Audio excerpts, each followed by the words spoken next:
Media opportunity featuring white ball head coach Rob Walter. As per the norm, please do indicate in the chat panel if you would like to ask a question by raising your hand. We will take the first question from Nathan, followed by Johan. Thank you very much, Lucy. Good day, Rob. Rob, you guys have officially booked your place in the Super 8 with a game to spare. With that being said, could we see a change in the 11 for Nepal, giving others a run? Look, we'll not make too many changes unless the conditions tell us to do that. Obviously, it was a tough sort of outing in New York for the top order, so certainly I don't want to change there. Want to allow guys to hopefully play on a better surface. From a bowling point of view, conditions were in our favor, very much being able to bowl in the mold that we do in South Africa from a hard lengths point of view, and just using the deck to give us that variation. But we still have areas in our game that we need to touch up on and improve on. So we want to keep some consistency there. We obviously want to keep getting better as a team. So as I said, conditions will dictate. Thanks, Nathan. Johan? Hi, Rob. Your batsmen are experienced enough to know that all pitches are not the same. But would you sort of agree this your pitch left a dent in the confidence? No, I think you have to be realistic in terms of what we faced there. I mean, as the batters, you can sort of only do what you can outside of match time, and the guys have been working incredibly hard on their games, just to stay in touch. And this game is a strange one. It takes one shot to feel in form, really. So they are experienced, and I trust that their time will be coming soon. Thanks, Johan. For those? How's it, Rob? Rob, there's been quite a lot said about this, the surfaces, especially in New York. I'm just wondering more generally, results aside, just what do you think of pitches that are not producing 250 plays 250, and what do you think that does for the game?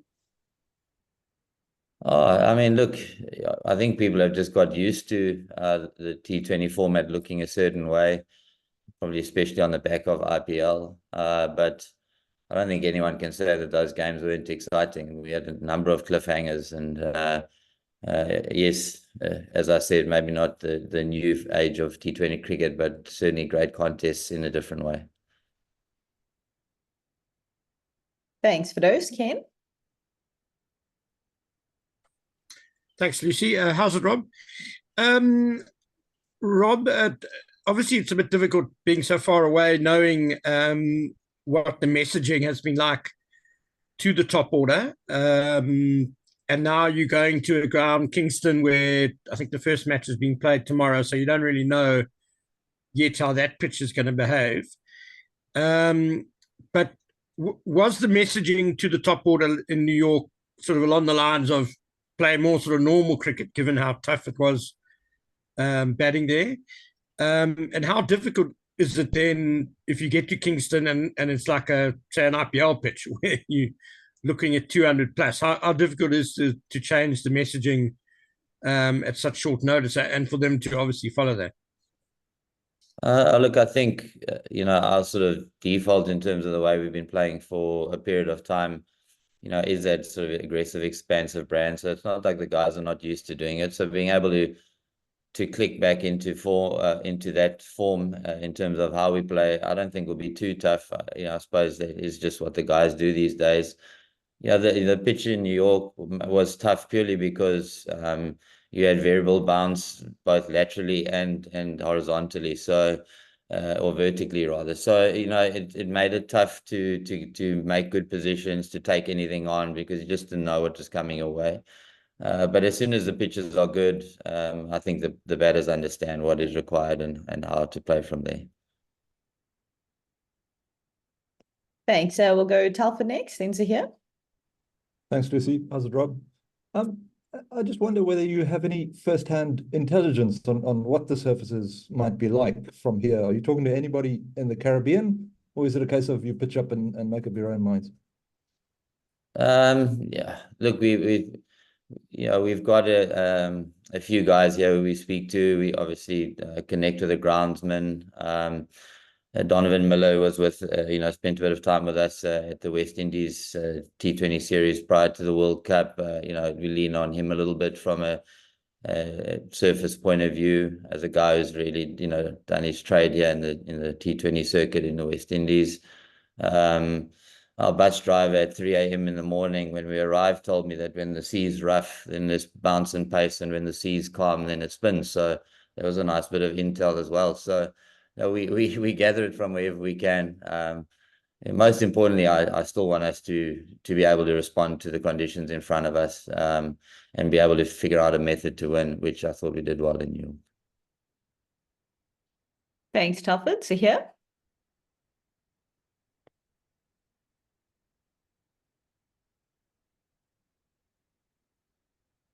So here, just double checking if you've unmuted yourself because we can't hear you.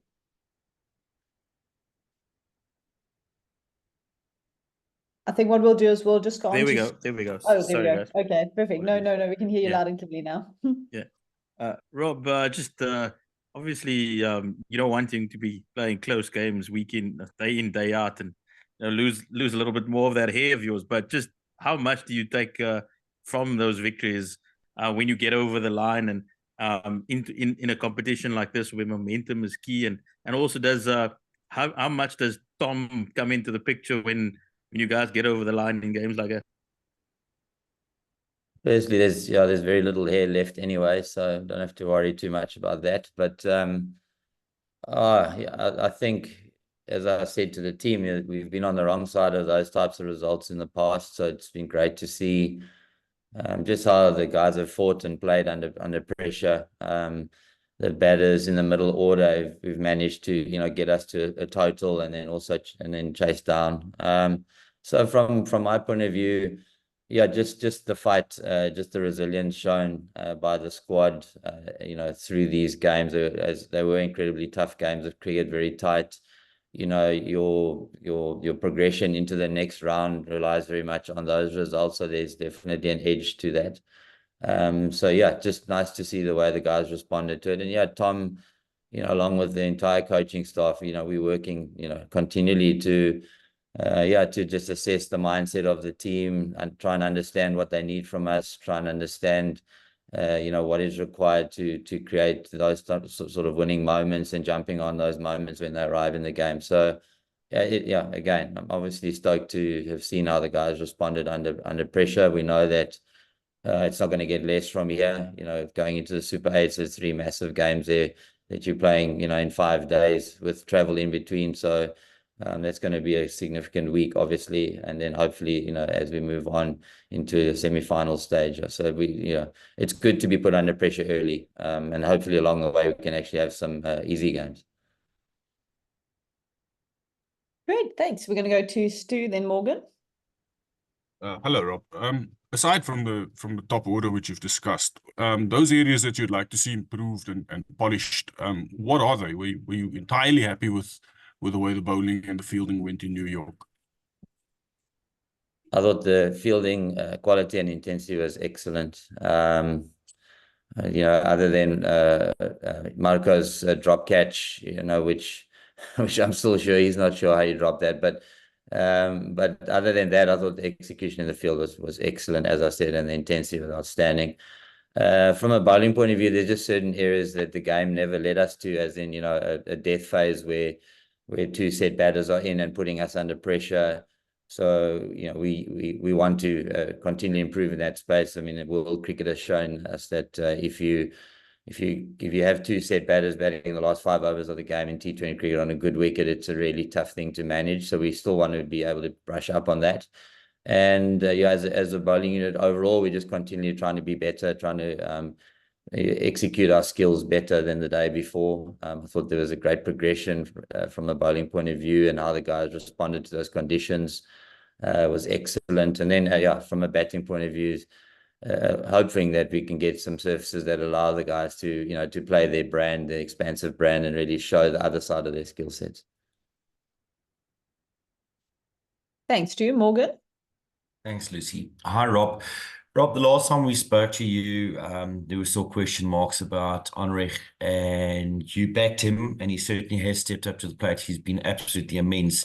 And then also just a word on that final over of Kesh at the death in that game against Bangladesh. That was also just an outstanding moment in the World Cup for South Africa. Yeah, look, at the end of the day, I suppose you just have, you got to trust your performers, your seasoned performers. As I said, in the interviews prior, it's just you watch someone in their work, you watch someone doing the things that they're doing in training, and it's not translating to the cricket field from a match day performance point of view. But you got to trust what you're looking at, and trust that those types of players will come good.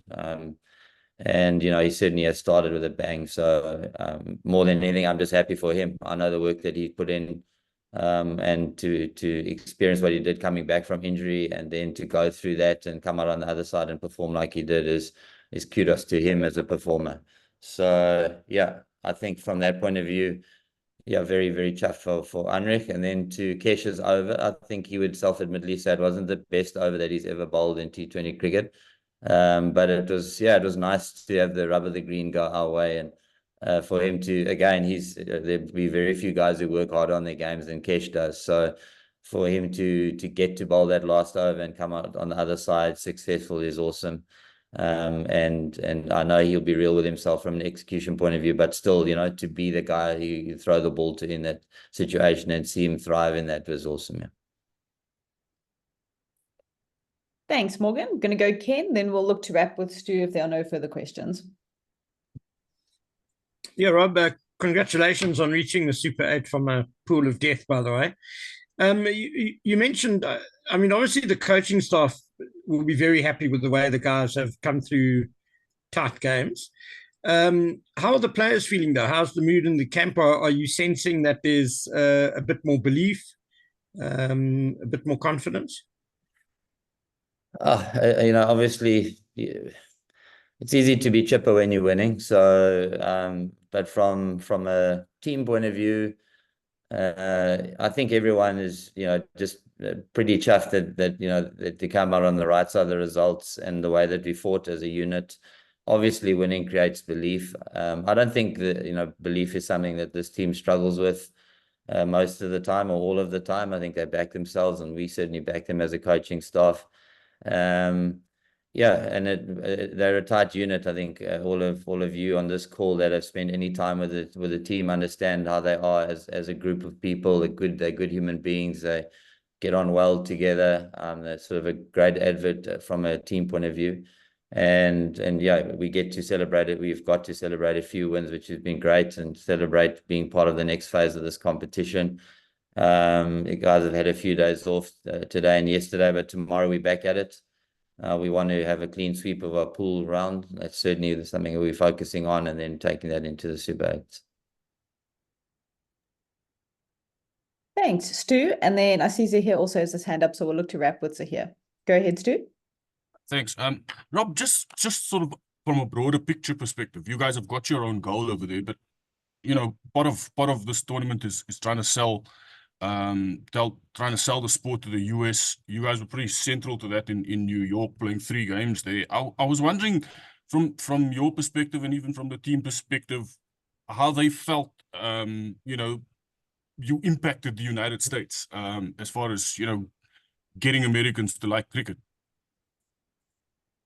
Look, their frame of reference is baseball, so hopefully they found it a bit more exciting than that. There's no disrespect to my Yankee colleagues that we met along the way, but yeah, I suppose if you had very little frame of reference around the game, and you got to watch those games, yes, traditionalists would say that there wasn't enough runs scored, but they were still great adverts, I think, for the game of cricket. Just walking out onto that field. Amazing to think that that's a temporary field that was popped in the middle of a park. It's just unbelievable, really, to think about it. So, whilst there were a few things, from a field point of view that were not ideal, I still believe that we grew the game. I still believe, if you look at that Bangladesh game, I mean, there was a seriously good crowd there.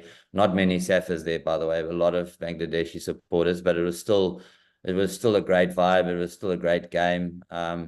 And so hopefully, hopefully the game has grown and people have watched, and certainly the person from the Yankees that we were liaising with came to watch his first game. He got to watch India-Pakistan. So from that point of view, he walked away thinking great things about this game of cricket. So we hopefully have spread the love a little bit about the game, and we've got a few more supporters because of it. Thanks to you. So here. Rob, obviously you guys don't have the permutations you in the Super 8s, but if you look at the other groups, there are quite a few big teams that are on the brink, and particularly the Group B, Australia, England. Australia have come out and said if they can manipulate the result against Scotland and to get England out, they'll gladly do it. If you were in a position like that, what would your message be to your side if it was England or Australia that you had the potential to send back home? It's just lovely to sit back and watch those two ding-dong battle each other whenever they get the opportunity to. So it makes for some entertaining reading and watching. Yeah, certainly there'll be zero manipulating of anything from our point of view. We're just trying to play the best game of cricket we can each time. But yeah, very chuffed that, that we're not sitting in that position. And that sort of thing, we've taken care of our own destiny from a next phase point of view. The rest of the pool phase is going to be very, very interesting, and it's going to be very interesting to see, what happens in the pools that are still to be settled. But yeah, certainly that England one is interesting one, and obviously the Afghanistan, New Zealand, West Indies pool is interesting, and then USA on the brink as well, and that'd be a hell of a story if they manage to get through there. So yeah, there's lots of exciting cricket still to be played. And very happy that I can sit back and watch it with a lot less emotion attached to it. Thanks, Rob. Thanks. Here, Stu, I just want to double check if that's an old hand or a new hand. Apologies for that again. Sorry.